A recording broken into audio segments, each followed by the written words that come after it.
What's going on, everybody? I'm Grim. I'm Jolt King 627. I'm Vile Mods.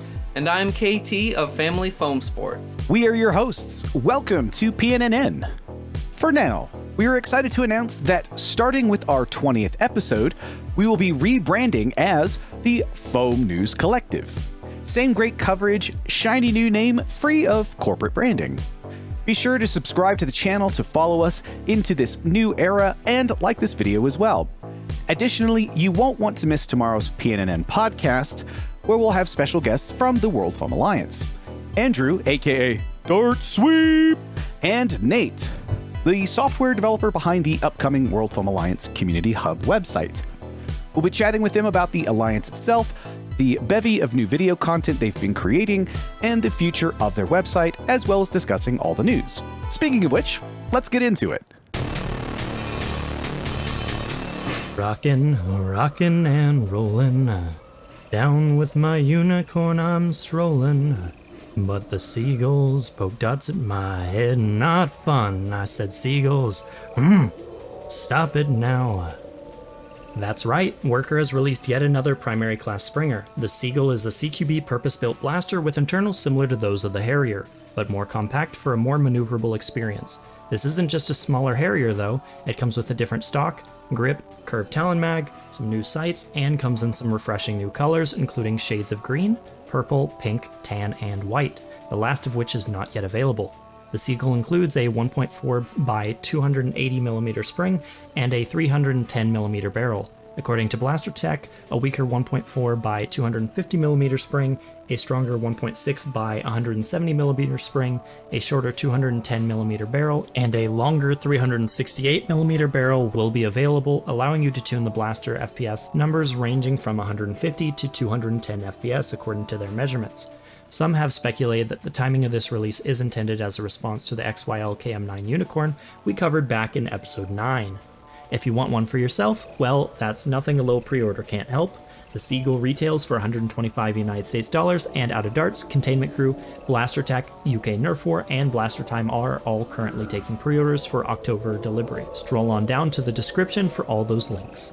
Chicken Master 99 has blown a head gasket, dropping a ton of leaks from Target's internal listings, starting with a new one from Nerf Elite Junior, the Racer, coming in at $5 USD. At this price, perhaps an Elite Junior Jolt? Next in line is the Nerf Inc. MVLS at $15 USD, which will clearly be a full panel printed blaster, possibly tied into the upcoming Marvel's movie in the MCU. An interesting one on the list was the Nerf Extreme Challenge Multiplier for $40 USD. I'm very curious if this is a new game feature or something to do with Nerf Ball.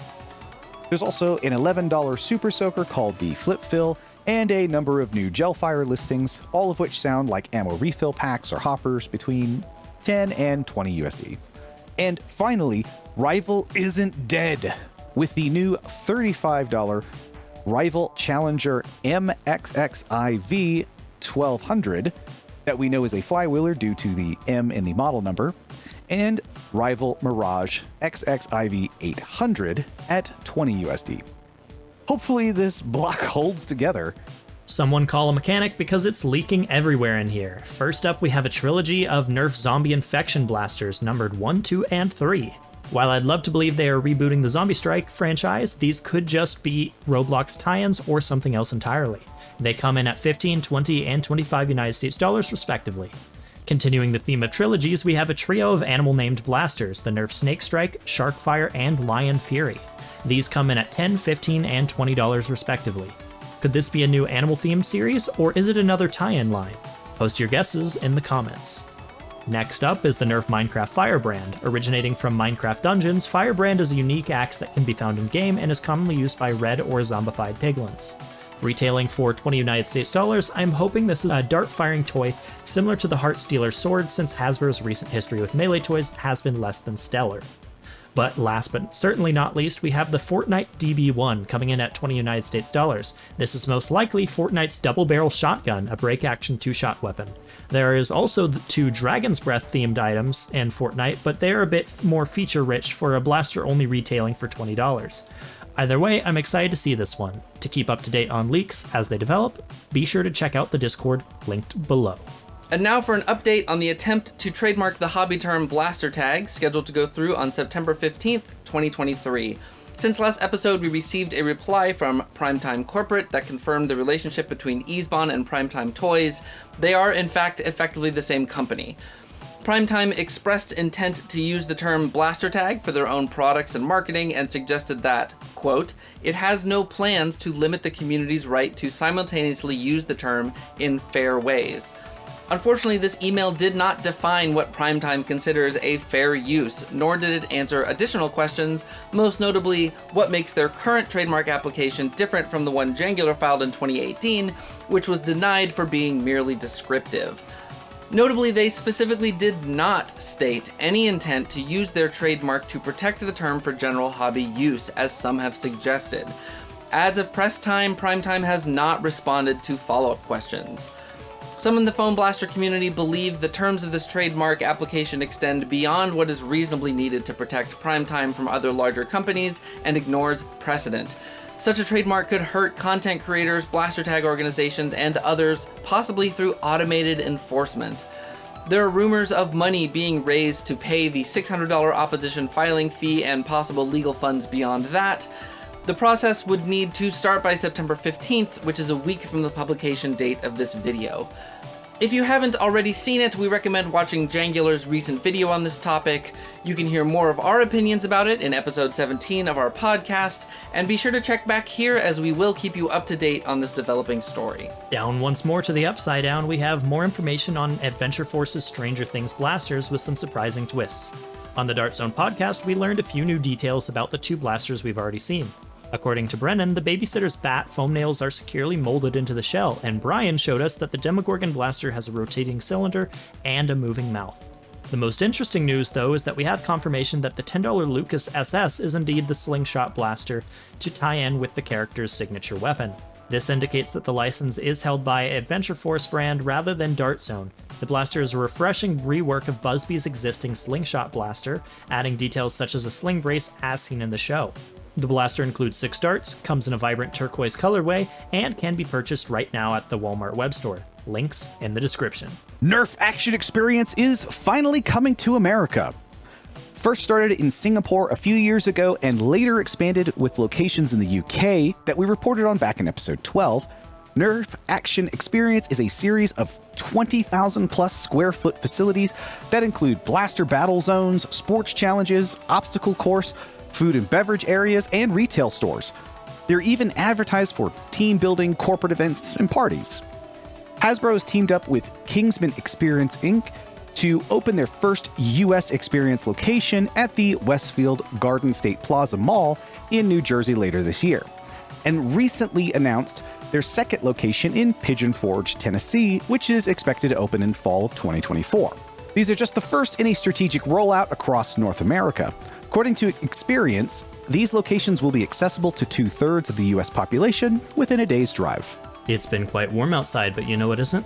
The cool new blue and orange color palette of the newest Monkee mod's Firefly, a collaboration with Foam's slinging content creator, AmericanFoam.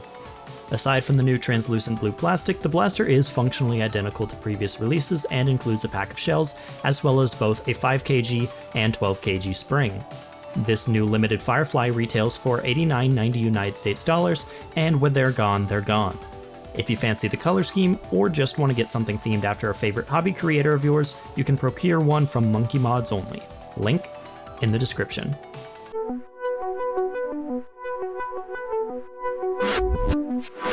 Silverfox Industries has announced a new blaster designed by Ehdrian hitting their shop, the Mayday MK2. This 3D printed single-shot pistol is designed to be loaded like a flare gun and takes 40 max canisters, allowing the Mayday MK2 to fire all sorts of ammo thanks to the array of different printed shells available. SFI is offering these as printed parts, complete kits, or fully assembled blasters. Hardware kits are available as well, and the files to print your own are over on Ehdrian's Etsy. If you'd like to build a full loadout, SFI will be offering a discount on the 40 max canisters if you buy 3 or more. Links below.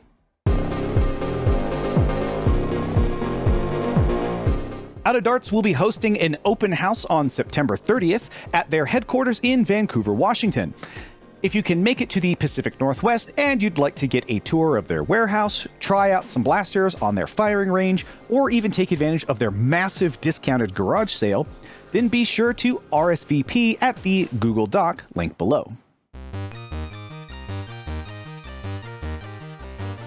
Today on the Mod Spotlight, we have something from Discord user Clinically Insane. He calls it the NSD50, aka the Dubstep Blaster. That's right, it blasts music as well as foam. The blaster appears to consist of a Vulcan, a Storm Charge, a Longshot stock, and a Rival Charger, as well as a Recon barrel. And of course, a giant speaker and amplifier. Internally, it's got a Worker 42.5mm cage, Worker smooth wheels, Neo Rhino motors, a Rapid Strike pusher with the Neo Hellcat inside, and a PWM for a controllable rate of fire. It's even got a spring return charging handle. The creator also has a whole bunch of really interesting lore behind this blaster, which he put into a Google document, which we will link in the description below. Overall, absolutely amazing job, well done. It's not often you see a blaster that can assault you in both a physical and auditory manner. And that's it for this week's show. Be sure to check out this week's episode of the PNNN podcast with Nate and Dart Sweep from the World Foam Alliance, releasing just a day after this episode. And of course, we'll be back in 2 weeks with more foam flinging news. See you then. One day I was walking and I found this Worker Harrier. Then I rolled the Harrier over. Underneath was a slightly smaller blaster. And I was like, that Harrier had a child. Let's get it working. I hope you like Gritty. He's the new member to the family. He's my one grit sandpaper. Scheduled to go through on September 15th, 2023. It just skipped like half the freaking thing. Okay. We will be sure to keep you up to date on this developing story. This is the out-of-date script. Damn it. Come on, Discord. Get it together. Force quit, force quit, force quit. Technology is silly and I hate it. Today on the Mod Spot...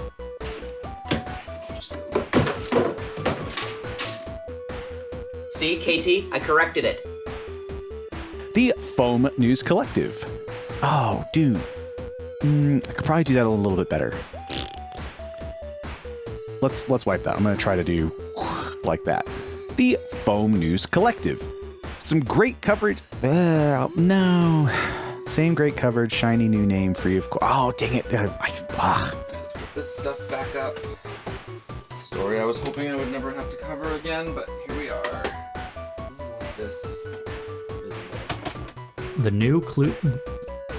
Blues clues.